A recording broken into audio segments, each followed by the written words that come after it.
Hey everyone, welcome back to FrostCast episode 27. Thank you all for tuning in. Today's a special day because we have two special guests. If you guys want to go ahead and introduce yourselves. Joe, please go first.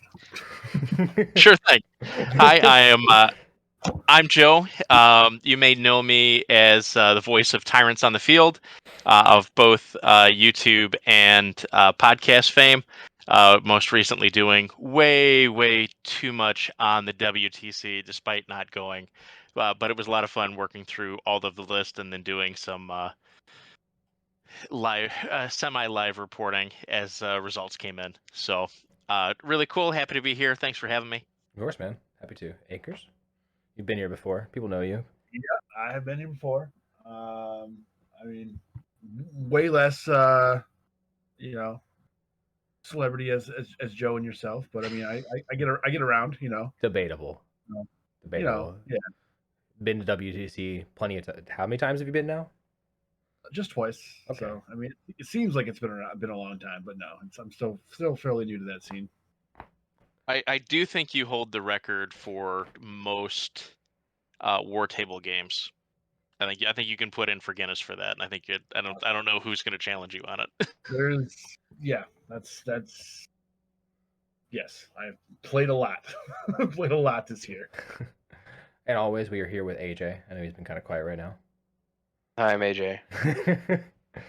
What have you guys been up to? I know you just got back from WTC Acres. You guys been doing any modeling, painting? I've been doing a ton of painting recently, getting my Chimera up and running. I still got a lot more to go, but excited to get it on the table. Yeah. AJ, did you paint the Chimera yet? No, I kind of lost interest until the army box comes out. I'll probably just go full steam on that. But I did get Magnus together, him primed up and ready for some slap chopping. Slappy choppy, bro. Akers, what did you paint? You got a WTC mini, right? Man, I'm a shameful hobbyist. Okay, shameful. I don't paint.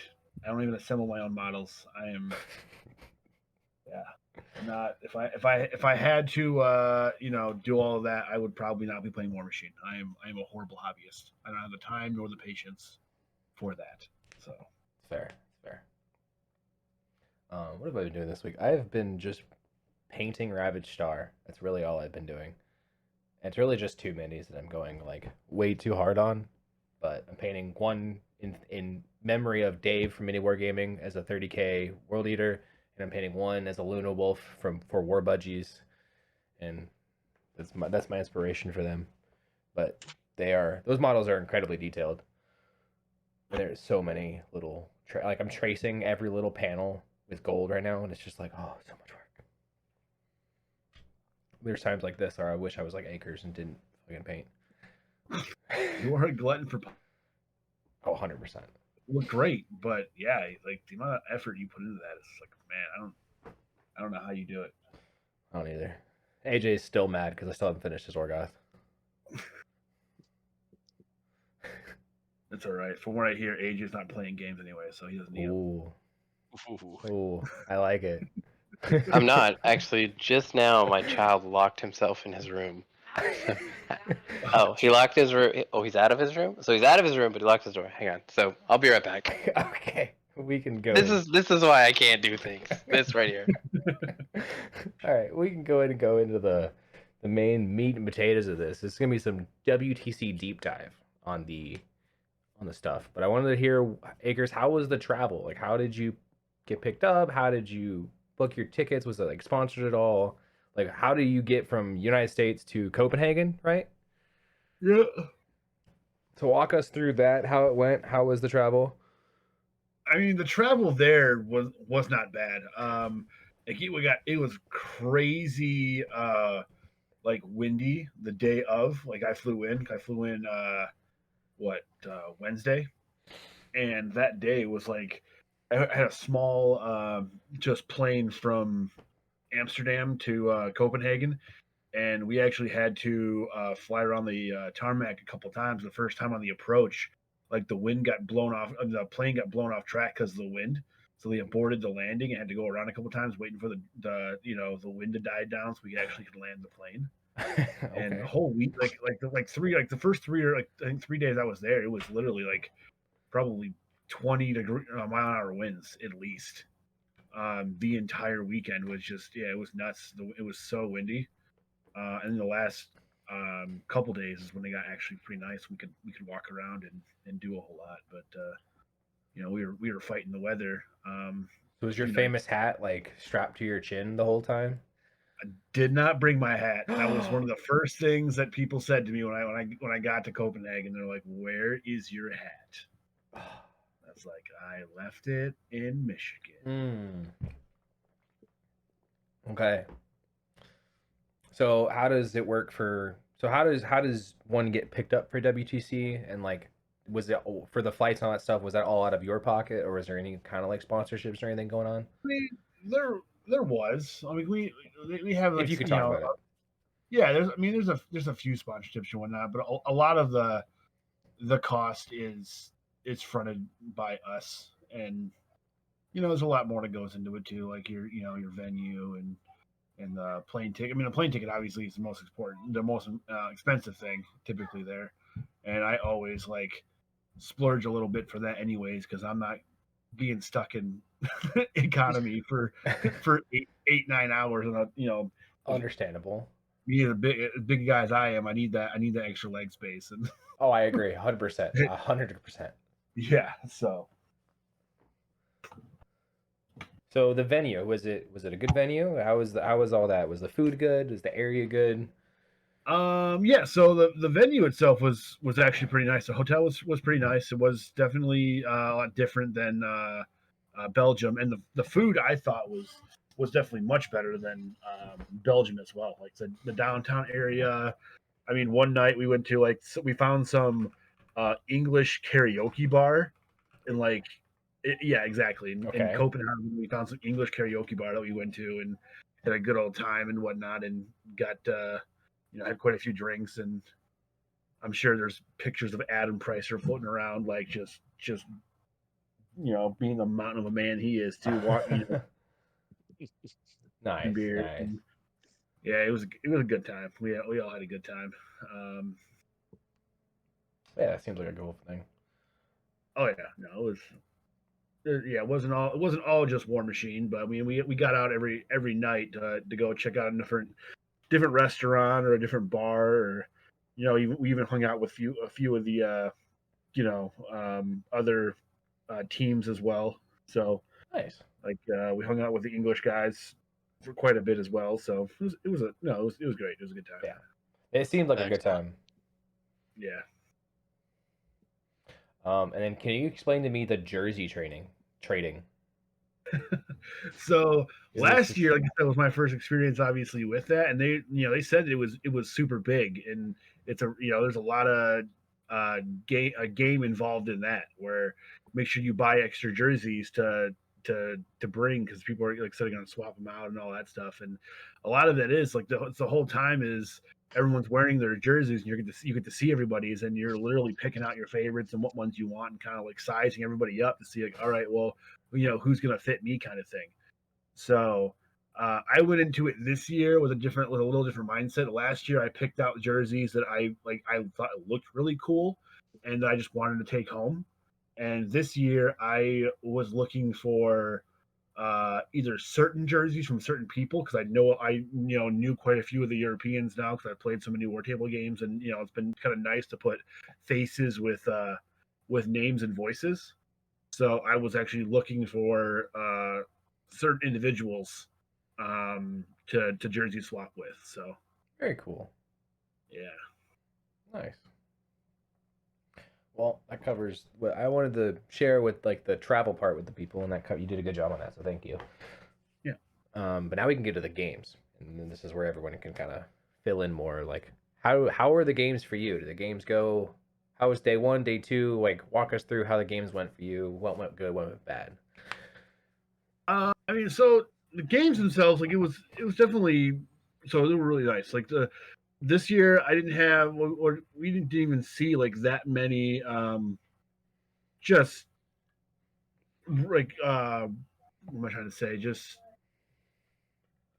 judge calls and things like that. There was a lot more of like clear understanding from between players, and there wasn't a whole lot of that happening as far as I could tell.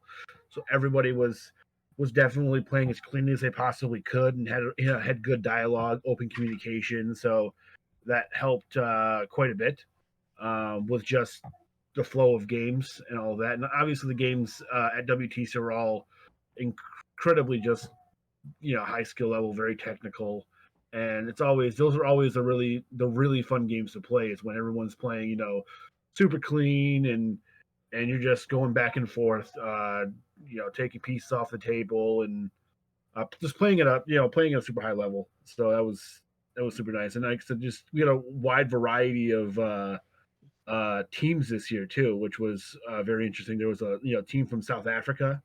Yeah, I saw that, and they did well this year. Yeah, they did. They did very well. Yeah, they did really well, and it was look. Unfortunately, we didn't get to play against them, but yeah, like just seeing that team. There was a team from Iceland as well kicking around. So just a few nations that that as far as I know haven't been to WTC, making appearances. So that was super cool to see it, that it reaching other parts of the world. And how many teams were there this year? What we had, 28, I think. I mean, that's probably a better question for Joe. He's 24 teams. 24. Okay, let's say that's So many teams. So many. I mean, 24. I mean, like I said, for me, going through the pairing process with 24 teams so much easier than doing the 64 teams we did last year. So I think next year is going to be another 64 slog. Well, I think they capped it at 32. No, they capped it at 32 for next year. But I think you're going to get that 32 to have to go through. Yeah, I mean that's again assuming that I go again next year. But yes, Joe's gonna go, right? Yeah, he's gonna go. Sure. This guy's a wizard with numbers. He has to go. Yeah, I mean he'd be one hell of a friggin' team captain and pairing process off and giving all the stats and analytics for sure. Yeah, I can help with the analytics. Occasionally, I can win a game I'm not supposed to. It's winning the games that I'm supposed to that's the problem. Joe and I played a heck of a lot of games in preparation for WTC. So yeah, I saw you use him as a test dummy, basically. I mean, not so much that. Like he'd pick a WTC list from some team and play it against me, and we just kind of see how it worked, and So yeah, because figuring out how lists work is one of the things that I like to do, just because I'm one of those nerds. Yeah. So what was some of your, Joe? Since you played so many lists, what was some of your favorite lists coming out of WTC then? I was really high on Asgard. I said that in my initial cast at the end of going through all the teams. I thought Asgard was in a really good position. I was very high on Manatee.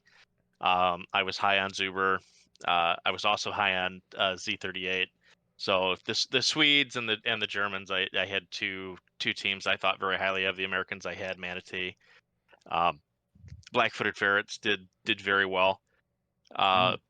Overall, I was a little surprised by England's ability to bounce back, but knowing the caliber of player and the players that they had, it's not overly surprising. Just from a list standpoint, it was a little interesting, and there is a bit of an interesting disconnect. Not so much disconnect, but there's definitely a different mindset when it comes to list building from the American side than there is to the European side, and I think it was in full display as the games went on, at least from afar. Not because hopefully next year we get some streaming. Like it would have been really great to see some of these games and these matchups, because kind of watching the data flow over is one thing, but physically, one, seeing the matches, and two, being able to see the plays and what people were doing is half the battle. Here's how they fix this. They take me and they take AJ and they say, "Hey, you two, go be commentators for WTC next year." And we're like, "All right, we're there." It'd be the greatest energy they've ever had on a streaming service. Promise. That would be interesting. So Yeah, I think it's a great idea. yeah, I think there should have. I think there. Hey, I offered my services very last minute, but I did offer my services. Yeah, we'll just run it by Matt next time. See what he Yeah, says. we'll just go straight to him. Be like, hey, do you want compensation? Yes, cool. We're on the next flight. I mean that, or talk to Doug. I mean, Doug's always there. It's true. It's true. Yeah. No, I like talking to the boss's boss. That's just how I roll. It really is. This guy at work is just like, yeah, I know that guy. I know him too, and I know his boss too. And I'm like, how? So, do we talk about trolls yet? Yeah, I was gonna say, what are your WTC lists that you really liked coming out of it? So the trolls shocked me. Like how good were they? Just good against certain lists? Is that why they did so well, or was Storm in the North like that good?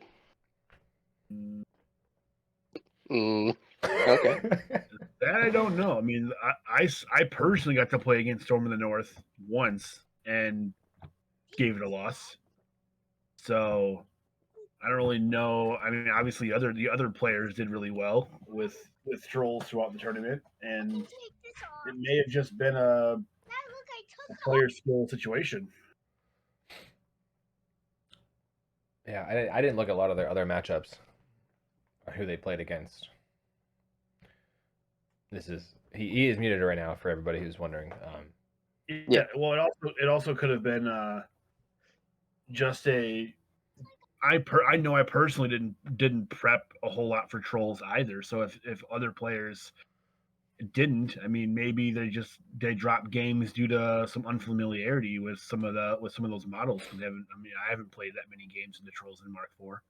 So jumping into the win rate, there's a couple of things here. They played a pretty wide variety of matchups, where they had one win into they had 2 wins into First Army. That was their highest amount of wins outside of Orgoth. Orgoth they played the most games against with 4, and they won half the games. Part of this is I think you had players that really understand trolls, and knew what their lists were doing, and for the most part they were being played into infantry heavy lists, and they did very well into the infantry heavy list, but they kept them away from like Ret, basically. The one game they played into Ret was a Legions to Dawn game, and they lost that. They lost to Dark Operations, and they lost to Secret Dominion. Those were the losses that were incurred. But they had wins against a variety of things. They had wins against they had a win against Protectorate, wins against Rulik, win against New Khador, but everybody won against New Khador. Spoiler, unless you were New Signar. Such a bad army. They had a win against New Khador. They had 2 wins against First Army, or 2 win against New Signar, and 2 wins against First Army, and 1 win against COC. Okay. Yeah. So Scorn, you want to explain why that's the best army? Because 80% win rate, right? Scorn is indeed the best army, by the best players. I have a generalized theory on this, and I talked about it a little bit in my cast, but I'll refine it a bit more here. You have a very small sample size. All of that said, and I'll say this, knowing that Akers is a long time, very proficient Scorn player. Scorn has always been a very fair army, and I will say that I think Mark IV is a for the first time in sort of War Machine's history, if you can play a fair army and play it very well, because you've had to play it very well for previous editions, you are going to get mega rewarded in Mark IV. Because Mark IV is arguably the fairest edition thus far. I'm sure at some point there's going to be more broken bits, but the delta between armies is smaller than I think most people think that it is. Yeah. In a general sense. So if your fundamentals are very strong, it really doesn't matter what you're playing. And if you know your army, and Scorn players know their armies, and you could do very well, and you could do very well at a WTC level. So I chalk these up to player skill. but I'll add the additional bit of I think this edition, like most editions of War Machine, really do reward player skill at a very high level, and so what you're taking in Prime matters a bit less than it may have in previous editions. At least in this first year. Yeah, I like that. I think that is good. That because like I think I've felt as like a lot of the armies are pretty balanced overall for the most part. Like you could play any army and have a game. Yeah, I would agree with that statement 100%. Even Kador? Even New Kador, not into like Orgoth. Not in like yeah. I think yeah. Kador needs help. He needs something. And then we will just kind of just ignore shadows. That's an outlier of just a mistake of a balancing. Yeah, that's what happens when you tune the knob a little bit too much, which still happens from time to time. Yeah, it's going to. So now, Akers, I would love to hear how your games went. Like, how did your rounds go? What went bad? What went wrong? What you want to talk about, obviously. What would you do better next year? What would you have changed if you were thinking about it hindsight? Well, I mean, jeez. I know your games went very well. I think because you were what? Yeah, Yeah. I was 4-1.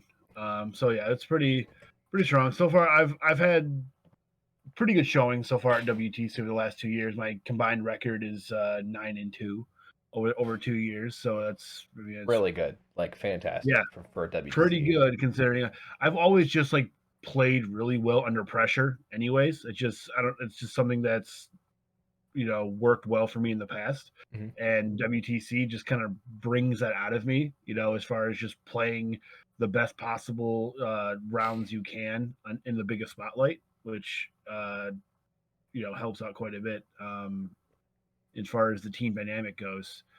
I would say like what went really well. We as a team used a computer program to do pairings for us this year.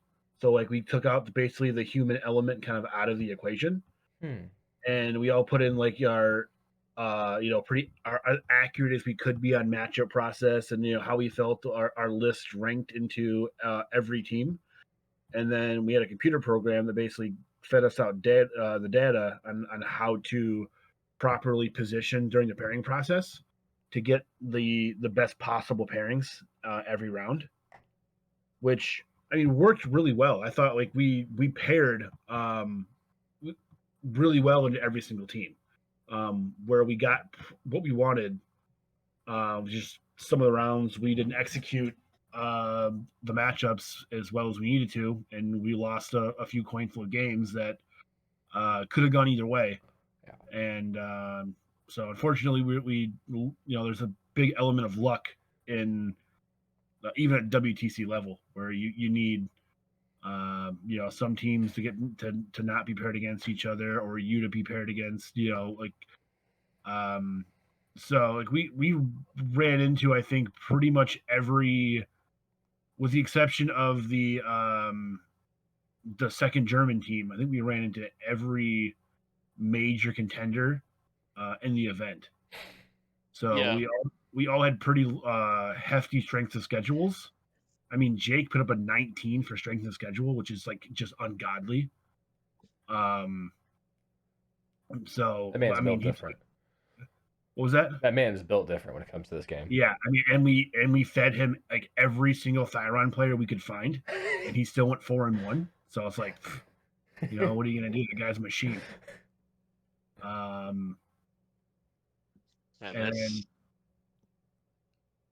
That's awesome.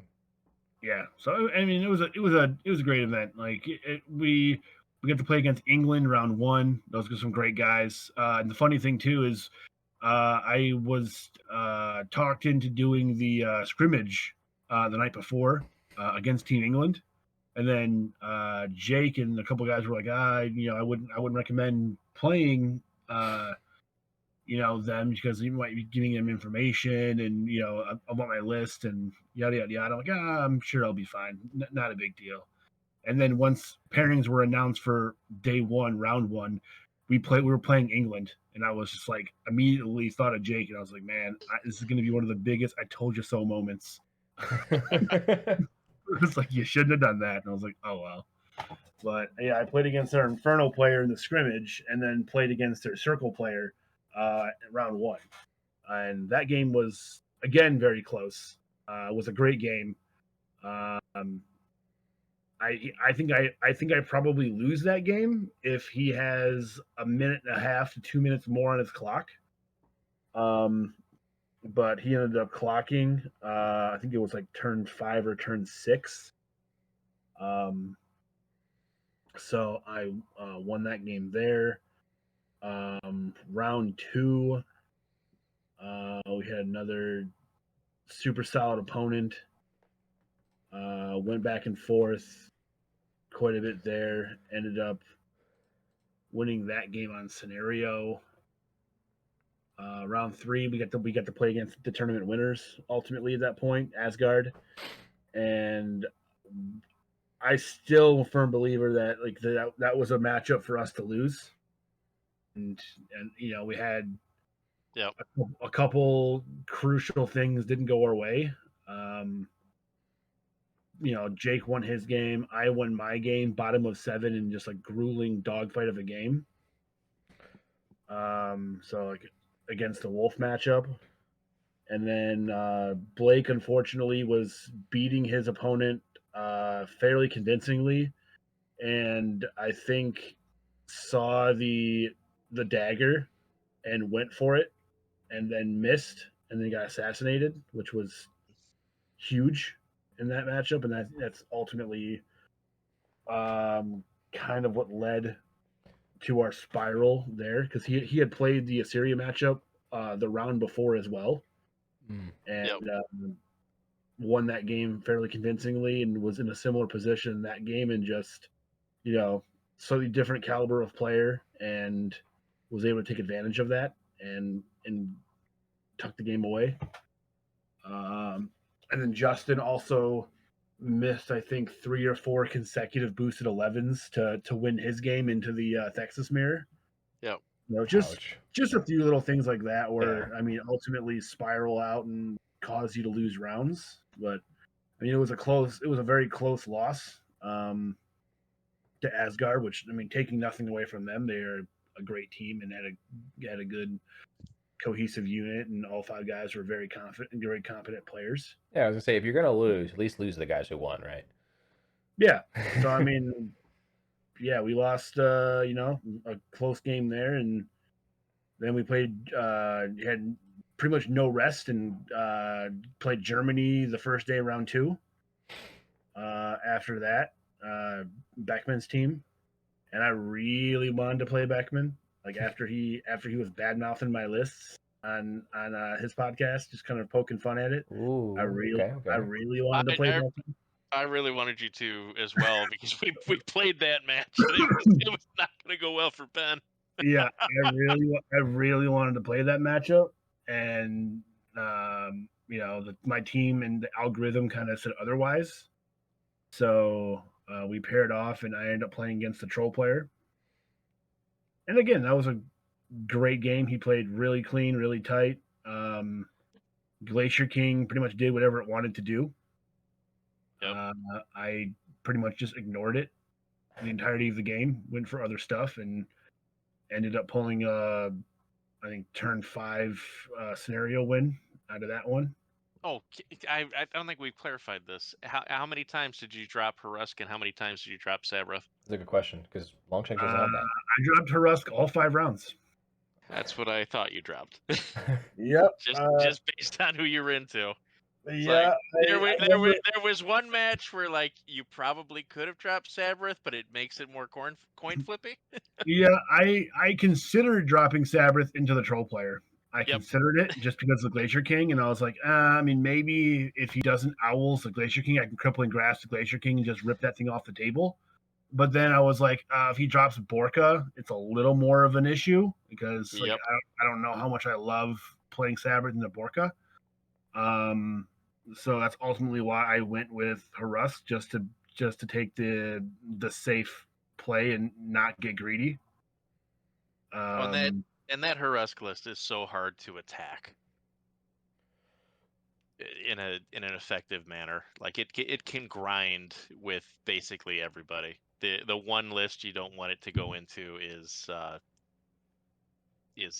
Shadows. Yeah, it's No one wants to play like Shadows. it It's just, was like, a. not fun. I think it was very eye opening for like so. Even we had heard quite a bit that Europe didn't value Orgoth as a high tier army. Yep. And even when the list came out, you could it was kind of obvious that the Orgoth list they were playing were not tuned and just No, defined. these were Orgoth lists that we were doing like 6 months ago. Yeah. In some form or fashion. So yeah, the games I played, people were very surprised at how efficient and how lethal that army was, and how especially the gunjacks, the Belcher quad bolt thrower heavies Yeah. are just shock and awe in a lot of situations. Like ripping heavies off the table from downtown is Well, because it's a hard chassis to get your head around as an Orgoth player to start, because you're putting 16 points on the table without an armor skew, and in many cases, it was very clear that Europe was tuning Orgoth as an armor skew. right. So right or wrong, that was what they were skewing. That's what they were playing into. That's the concept that they had, and America had very much determined that Orgoth is a shooting army that happens to have really good melee troops. Yeah, well, it's not even so much happen to have really good melee troops. It's the shooting output is so good that it forces your opponent into you because they can't stay at arm's length because they will just get chewed up by guns. Yep. So it forces them to come into you, and then at that point you get to punish them for coming into you. So it's very awkward to deal with an army because you're very proficient close range with rock harriers and axers and being able to dark shroud and things of like that. But also you are incredibly lethal at long range with the double heavies. And the fact that I originally, after a while, sort of when I started getting more into the after the list was done, just playing it more and more and refining actually just how it actually played. Putting both the heavies on the same side of the table was definitely the way to go. Because at first I was splitting the shooting heavies, so I'd have one on each side of the table to cover as many shooting lanes as possible. But after a while, putting them on both on one side of the table so they could cover each other. So one goes up, shoots, the other one goes up and just shoots everything within 12 inches of the other one as well. So they just never get charged. Yep. And then the other one just can hit and run back. And it was just devastation. Like you always owned one side of the table when both those heavies went up and just shot. Like you're removing heavies units. Like after 2 rounds of that, there's very little left on one side of the table from those heavies. It's very hard to stay away from them, and just the reroll ability on Fate Bless from Harusk it's so consistent. Yeah, as you put it, we were talking last night. You put it, dice consistency wins games. Yeah. No, it definitely does. Like that's how I play the game. Anyways, is my lines of play are usually dictated by what are the lowest averages I need to accomplish my this plan, and that's usually where I'm what helps me through that. And Harusk just makes that much easier because the game plan succeeds more often than not, just because you have that reroll ability to fall back on, so you can get max efficiency out of so many models because you're no longer having to, boost those 6s or those 7s as much because you have the reroll to fall back on. Well, that makes total sense. Mm-hmm. I mean, you got a little bit of taste of that too, though. You played Orgoth for a little while. Yeah, So. and who knows? I might end up playing them again. We don't know. Mhm. I really enjoyed my time playing Orgoth. It was like definitely a different experience from what I used to play. With you as my coach, it kind of helped dial me in very quickly to how Orgoth functions. I really enjoyed them. I like the Harask playstyle, like the more grindy, like once I can stop seeing red, and that definitely as the weekend went on in Nova, the less I like focused on like seeing red, the more I played slow, the better that army played for me. And that was like, and that's just me as a player, like I need to learn to not see red, not just full head in, like play smart, position better. But that army leads definitely has a high skill floor, I would say. A higher skill floor than other armies. Yeah, I mean it's all how you play them. Like you can stack up armor and just walk forward and just tank stuff, and that's not too hard to pilot. But I mean the high the high tier level of Orgoth is it's a non-linear movement. There's a lot of just working components and A lot of things to remember, like, and like the biggest thing that like one of the quickest things that I learned like that would like help me like further stretch out my army and make more lanes was the shield guarding on jacks. Give a heavy jack shield guard, have it take a shot for somebody. Oh, cool, hyper aggressive. Congratulations, I'm now in shooting range for you. And then like it just opens up so many more lanes and cool little tricks you can do that just like, oh, my gun jack just shot off another jack because you shot it on accident. Yep. So the other bit with that army is you have to get really good with hit and run. But if you can get really good with the hit and run card, it opens up so many odd plays that are very difficult to see. Yeah. For the opponent. Big agree. Yeah, what is it? The fun trick where you dark shroud your witches, run them up, then hit and run them? Well, you can't run and hit and run. No, I meant like move them up. Move them up yeah. the normal movement, dark shroud, and then you hit and run them further. Yeah, you can hit and run one and move the dark shrouded model farther in. Yeah, I did that at Nova, and Paul was watching our game. I think he was judging and like blew his mind. He's like, I never even considered doing that. So it's just this little stuff like that where you'll pick up, when you sometimes watching other people play or just stuff like different things where you would never have considered doing that, which is interesting too. Like even playing the Europeans, because obviously they're building lists differently, and kind of what Joe was alluding to earlier, where their philosophy of list building and the way they play is different fundamentally than how we kind of play in the States. So seeing that and seeing like different perspectives is very interesting. And just kind of seeing stuff or having people do things that you had moves that you had never considered before. Yeah. It's just interesting. Yeah, it's definitely interesting to see like how the world plays the same game differently. And that happens with a lot of games too, because like video games, for example, if you play there's a competitive game over here, it's played differently than it is over in another country. It's like their play styles and like their speeds of play are very different.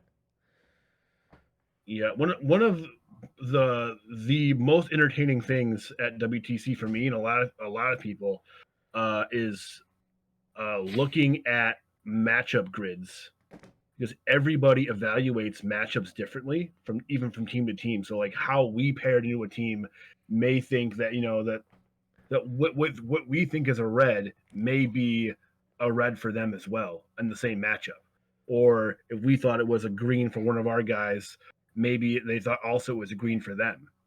So it's always just interesting to see like, the perspective of how they think their lists pair into us and vice versa.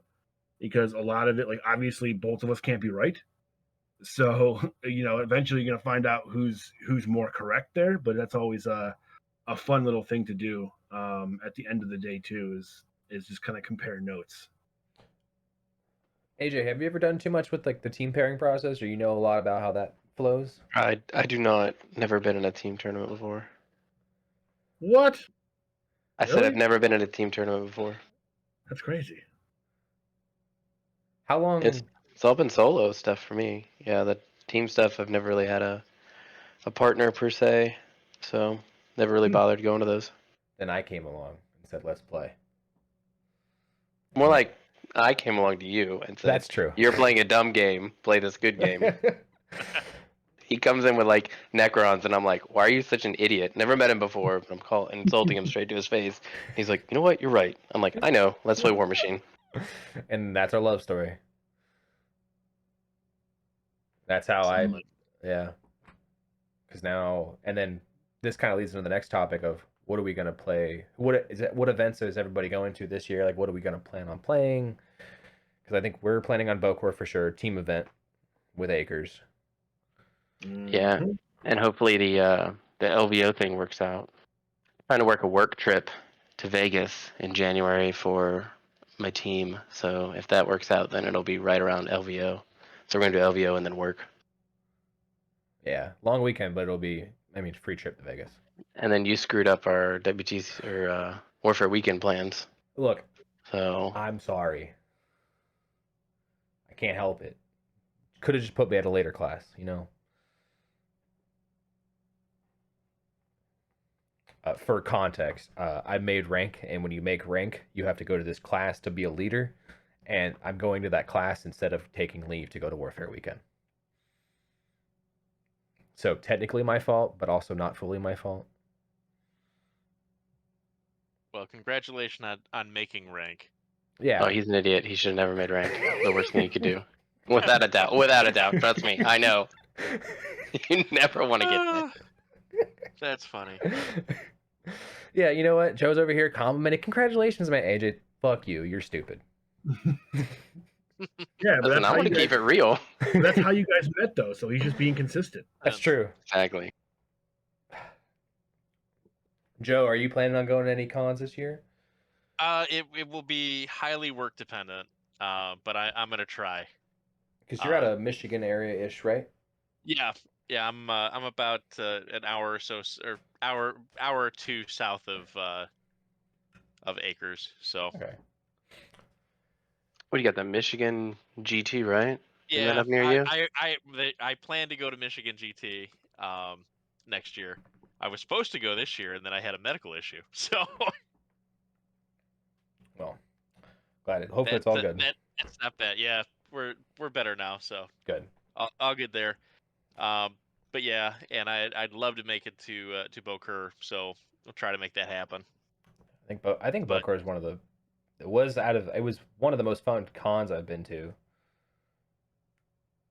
I've heard great things about it for a long time, and I really want to try the WTC style format, so I think it'd be super fun to do it.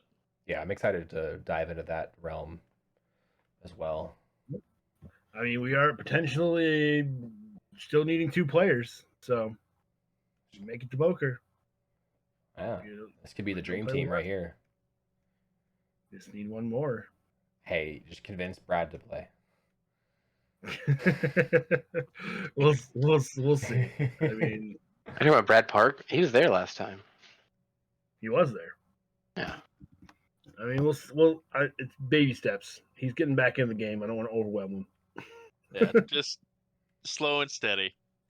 Yeah, it's good. It's good to have Brad back, or at least getting his feet wet again. So that's nice. Yeah, he seemed to enjoy it, and I think he's playing another game right now, actually. Oh, is he really? Soon. It will be soon. Gotcha. I mean, I'm as of right now. I don't know. For me, anyways, like what next year's going to hold, if I'm even going to WTC next year. Like, trust me, I would want to, but it's been just like going back to back and all the time and effort and just sheer amount of games I put in this year. Yeah. Like I'm not crazy keen on doing that again. I mean, like, Especially, there's a reason you won the Guinness Book of World Records for War Table games. yeah, especially with this quick a turnaround now that WTC is going to be in August this year. Really? Which Yeah, is the nuts. date, the date was changed, so it's in August this year Where is it at? in Germany. Dusseldorf. Yeah, Dusseldorf, Germany. So, that's what'll be interesting because obviously teams will be formed probably by like late February, I would say. Wow. So like Adepticon and Boker will more likely not be qualifiers this year. Yeah. Because the teams will already be formed by then, so they'll probably be entirely committee selected. So that will be interesting to see how that works out this year. Because what? Only big cons between that would be like, I think Captains in February and LVO, right? Yep. Yeah. That's And wild. Captain Con runs a 3-man tournament, so Yeah, so there won't be any actual team qualifiers for WTC this year. Interesting. So That's interesting. Did Yeah, they say why they did that? Why the Turnaround. if they did, I was not present for the reasoning, so I don't know what the change was. Why it's in August this year, but the date has been changed, so that will be interesting to see how that works out, how the turnaround happens. Like I said, usually you can take it lax for the first few months of the year, and now it's going to be just all ahead go again. You can get maybe a month or two off for the holidays, and then get right back to it again come February to get prepping again for WTC. Yeah. That's a lot of work.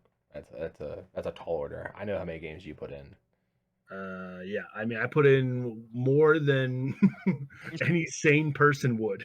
Should. Yeah. Yeah, playing at least I was probably at minimum 4 to 5 games a week for like 4 months straight. Oh, can we talk about that, AJ? Oh? I mean, we can talk about it later. Yeah. Not right now, because it's 2-2, but I mean, it's Yeah. close. Okay. Close enough. Okay. That'd be kind of cool.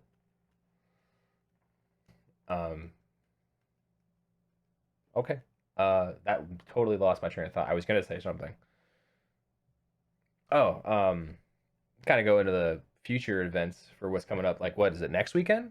Or is it, yeah, it's this weekend for Warfare weekend, right? Yes. yes. Do we have, this is hot seat predictions for the winner. And or how different do you think it's going to be from WTC? Because it's a solo event, not a team event, right?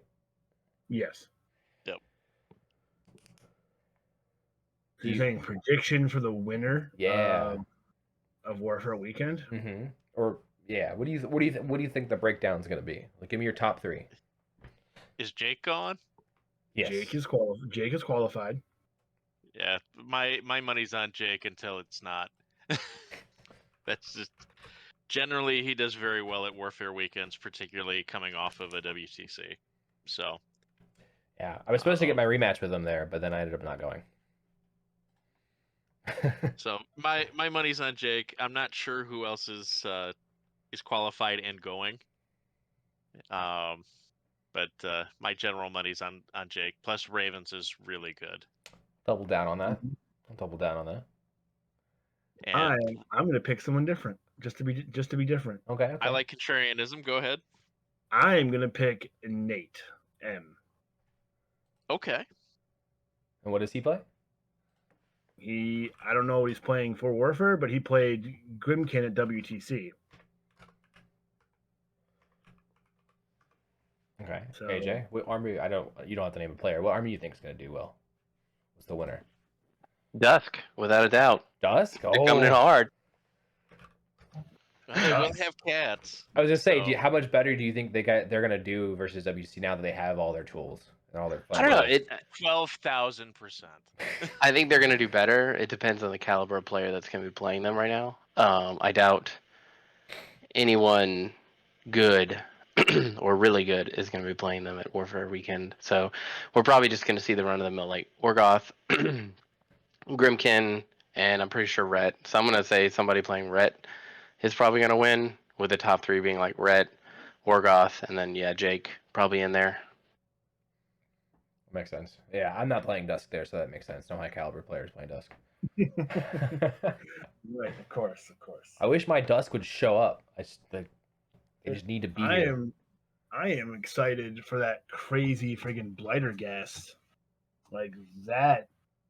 Seen pictures of that. Oh yeah, there's gonna be tons Yeah. of cool, like just Yeah, fun I things. cannot wait. I cannot wait to see how that goes. Like that just looks incredible. So what's that for? That is for the narrative event for Dragonfall, which apparently is going to dictate which armies get certain items that they haven't revealed yet in game.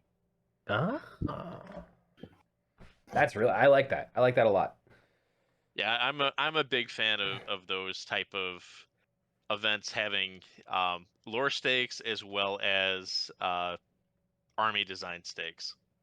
At least in general principle. I'm really looking forward to seeing what is unveiled, but like that is such a cool concept and model that they got on the table for the event. Like I'm hyped for it. I'm not doing it because I'm not at Warfare this weekend or next weekend, but it's definitely something that I would love to have come to a convention elsewhere or to have availability to get that STL, to be honest. I could see that something like that coming to Bocor, because Bocor they always do like the teaser stuff, and Bocor's like big enough on the East Coast. I feel like they could swing something for that. Well, Joe, have you seen the event that Dan's running in December, the survival series? I'm super hyped for that because he stole he- that right from Warfare Weekend, and I'm yeah, like, because exactly. that's what I wanted to play at Yep. Warfare, and I'm like, oh sweet, you're doing it even better.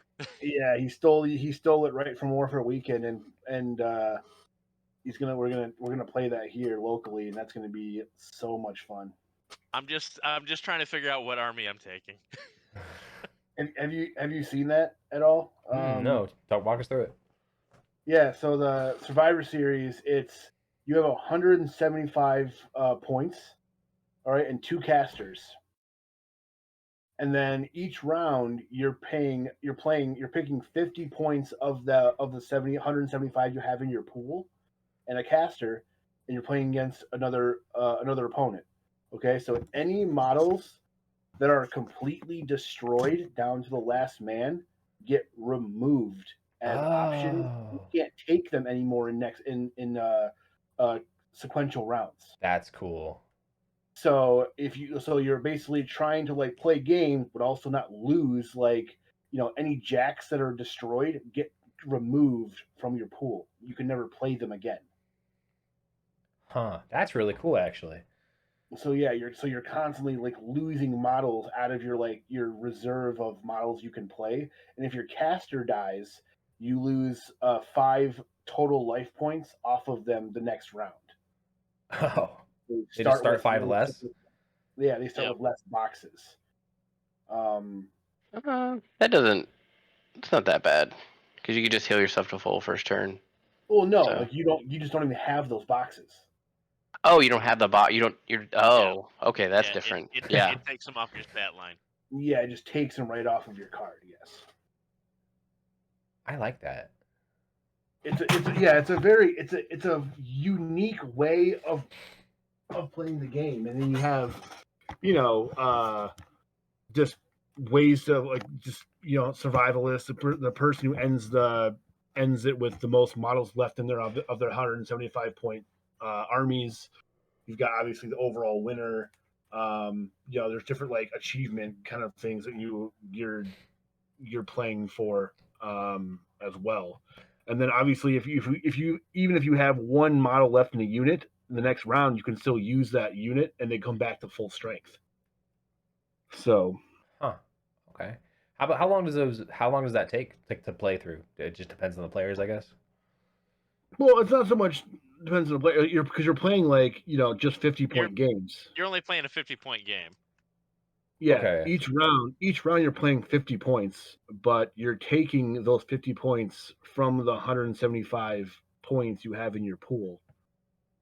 And then if any models that are not completely destroyed go back in the pool for the next rounds, any models that are completely destroyed and units, they just get removed and you can't use them again.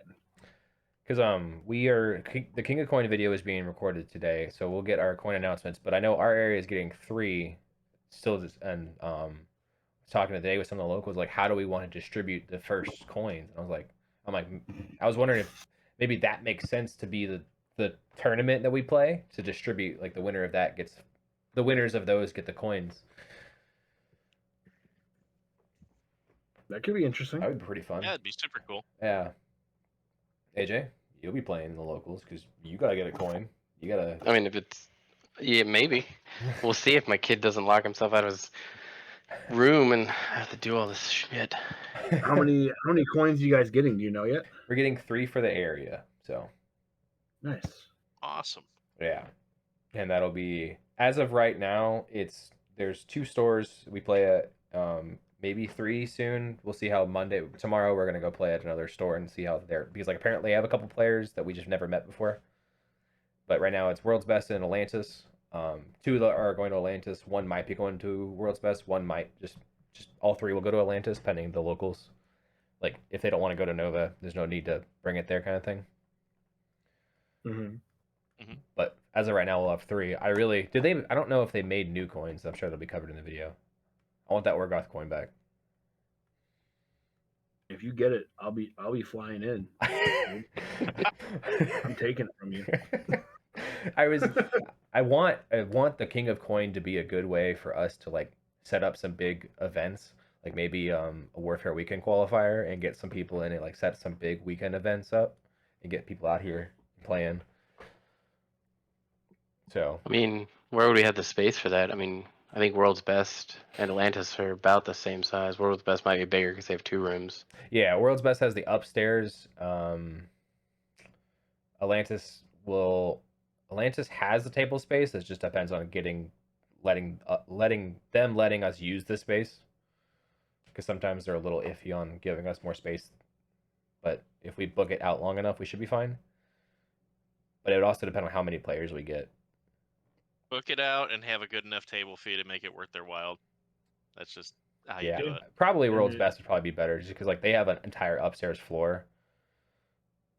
I mean, we have several communities, like Delaware's not that far. So I'm saying we could get a lot of people. Yeah, I mean, you probably would have to like just cap the event to make sure it doesn't get like make sure you have enough room and it's not going to be overly crowded and all of that. So yeah, stuff we'll see. Stuff that's been brewing in my head. It's like I want to set up an event for us to get more people playing in the area. We could talk to Jersey's. That's the other store we might be talking to. Maybe they have some bigger table space. I haven't been to all their stores. yeah, I'm gonna.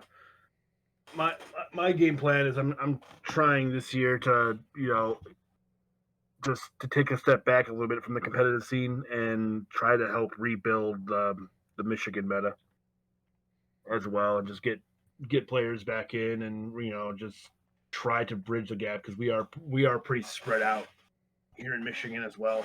Yeah. So trying to we have a decent player base. It's just there's just so many pockets all over the place, and there isn't a whole lot of communication and all that. So I'm going to try to work with Zeke and a few of the other local guys around here to try to bridge those gaps and get that happening again, and growing the Michigan meta back up to what it somewhat used to be.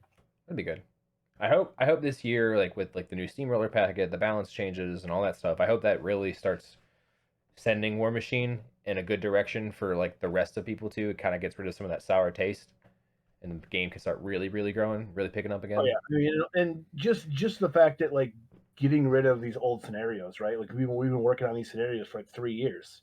Yeah. So like getting into something now that's completely new and fresh and different will go a long way, and just getting people back into the game and just playing more games, and even like long time players like myself just looking at something different now and Yeah, not playing the same old scenarios you've been playing for 3 years. avoiding some burnout there.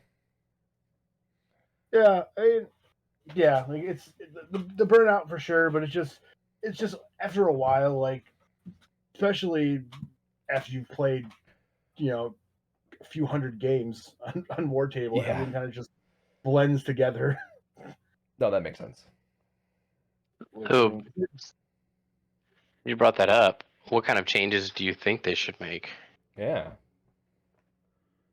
Change do I think they should make?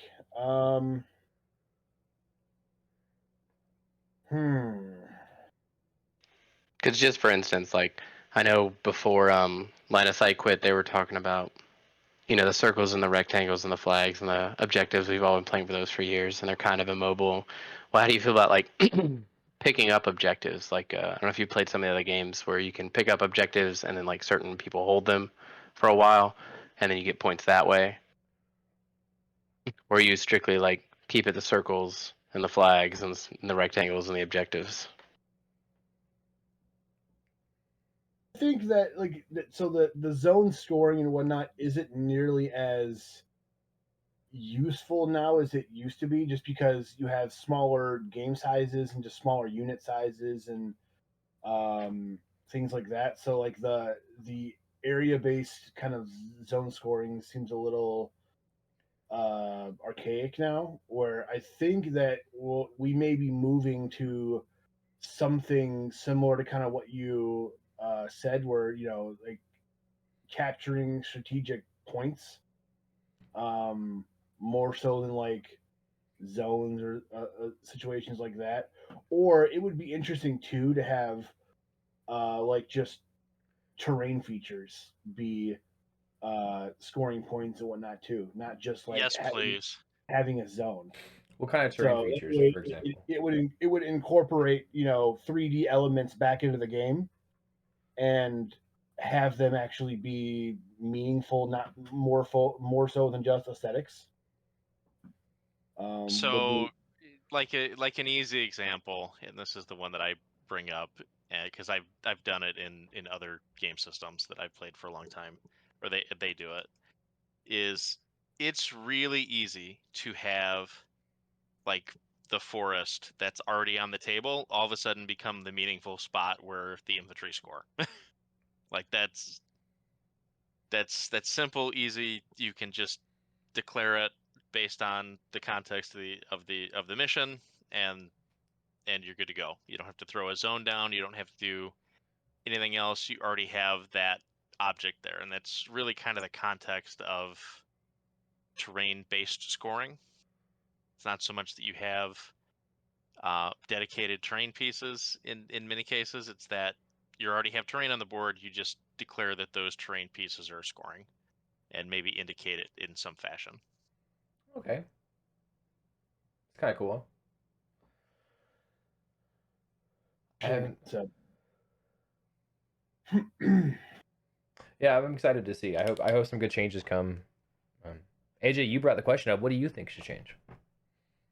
Or what would you implement? So I play a lot of different games. So I think the flags being so essentially will in other games like you pick up something. So it would be like essentially think of a flag. You'd pick it up and then your solo now controls it around the board.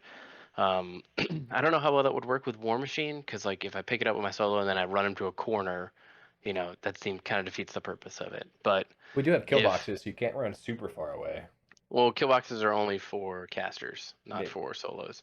But maybe incorporating something like that. And then again, we're getting like making rules on top of rules on top of rules. But Yeah. I do like the terrain feature. It's similar like King of the Hill, like this hill, whoever controls this gets control points.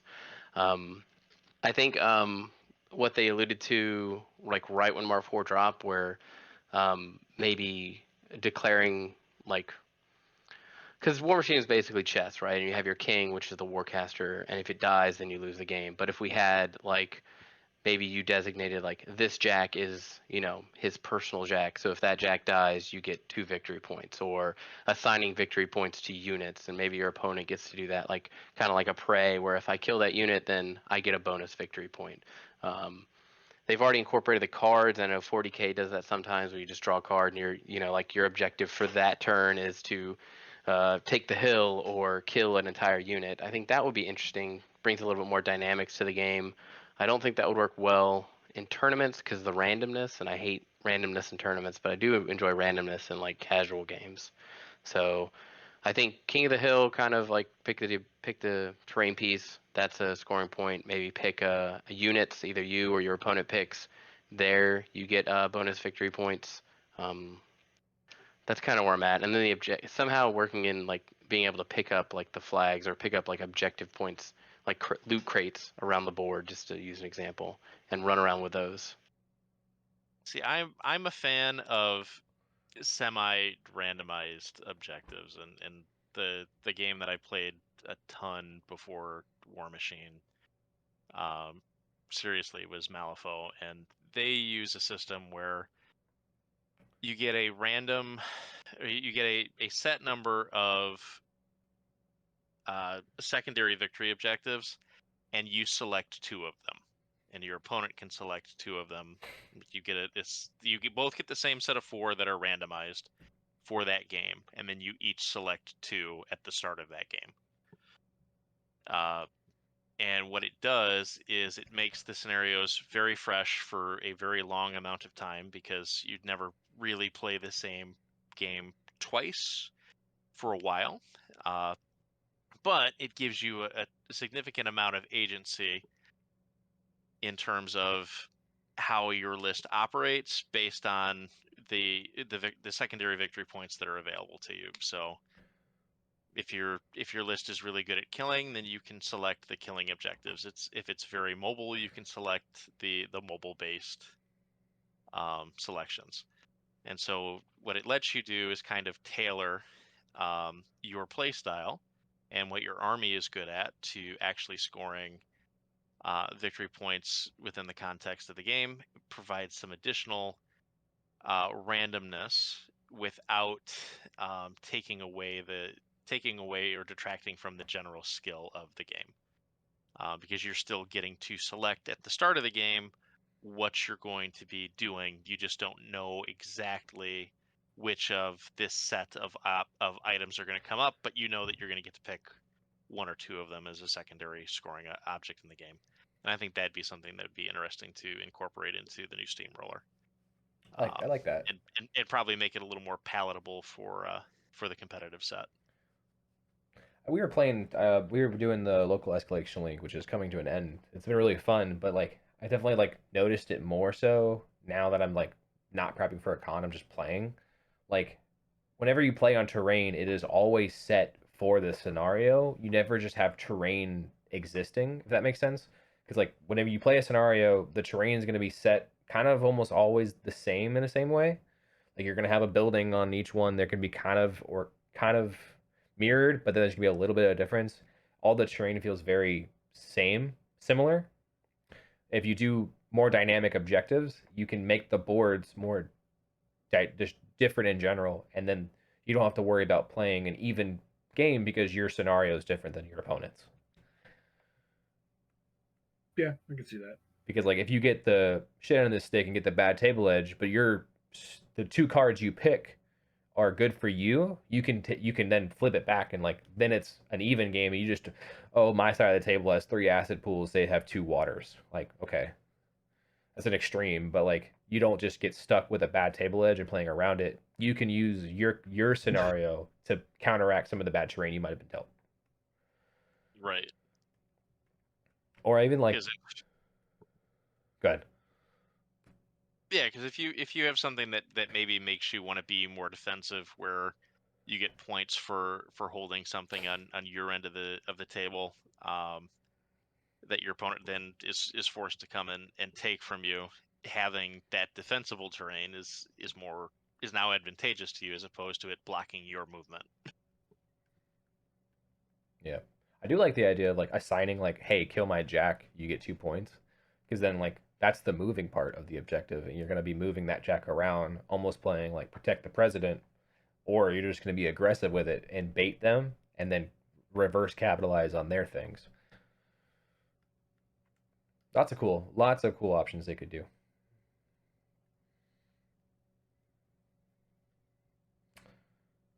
That kind of covers a lot of what I wanted to talk about today.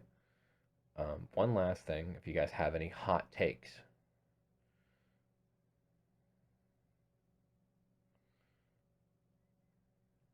Any hot takes for the meta or the game in general? I love how they're just silent. You just ask the question. I know. I was just like, oh, did we lose somebody? The wheels are turning right now. Where it's like, hot takes. So, Oh, sorry, guys. You're good. You're good. I saw you. You're good. I think I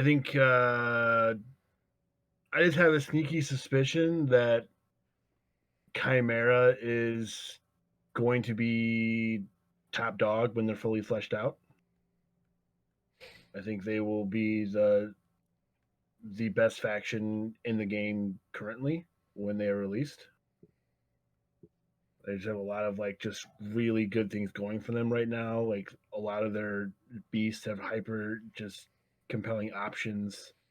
They're very versatile in the heads you can take and the weapons they have. So and their unit choices as far as just they are very unique and interesting. And I think they are going to be a very real problem for a lot of the current armies to deal with. They are a very. Yeah. Go ahead. I'd agree with that. There's a reason I picked up 3 of the preview boxes. 3? Why? What? I like having my beast options immediately. Get all the heads. If you give me 6 heavy dragons available as the start, and then my army box gives me my other 2, I'm a happy boy. Because my then I'm just waiting on the Wyvern, and we're off to the races. Yeah, speaking of the Wyvern, Doug had that at WTC. Is it assembled cool? and painted. Yeah, the model looks gorgeous. I can't wait. Yeah, the Wyvern looks really, really good. Did you get a chance to play against it at all, or no? Nope. He just basically had it out. He kind of had a few models set out on a table, and Nice. I happened to waddle over there at some point in between rounds and see the Wyvern. So yeah, the fixtures and whatnot do definitely not do it justice. Good. I've been saying that for ages about every privateer press model. Yeah. That's just, I don't know what it is, but like when you see it, it's like something with the pictures, the angles they do. It's just like, there's my hot take. Privateer press can't take photos for any life. Like, I don't know what it is, but like they take photos and you're like, okay, that's kind of cool. But like you didn't get a good view on the detail, and you see it in your person, you're like, this is not what I saw on the picture. What changed? I'm not a big Legion fan. I don't like the aesthetic, but that model makes me want to play that army. Does it make you want to paint it? No. I wouldn't do it justice. I would butcher the heck out of that model. Because I know I'm painting one of them Blue Eyes White Dragon style. Perfect. Yeah. And that would be. Then you got to do the Red Eyes Black Dragon too. AJ's gonna paint that one. Yeah, I'm painting one. He's painting the other one. There you go. We're probably gonna change the color scheme now from what we painted up. Yeah. I don't know what we're gonna do yet. It's your army, you decide. I like Rassic, but like I could see him not being your aesthetic.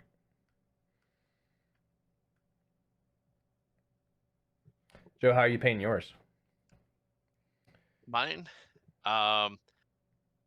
I haven't decided on how I'm doing the Wyvern yet, but I have the Vipex. I'm doing as call it basically Hulk colors. So it's very intense neon greens with purples Mhm. into a pink highlight, and then I am doing yellows and light pinks for the Hydrixes. Okay. And then Rask himself is currently purples into pinks, and then I'm going to be fleshing both of those out with metallic accents. Nice. I haven't quite figured the metallics yet. Sounds good. This just came to me because we're thinking of cyberpunk dragons. What do we think if I painted Dusk cyberpunk yellow with like blue I'm trim? a fan. I'm a fan.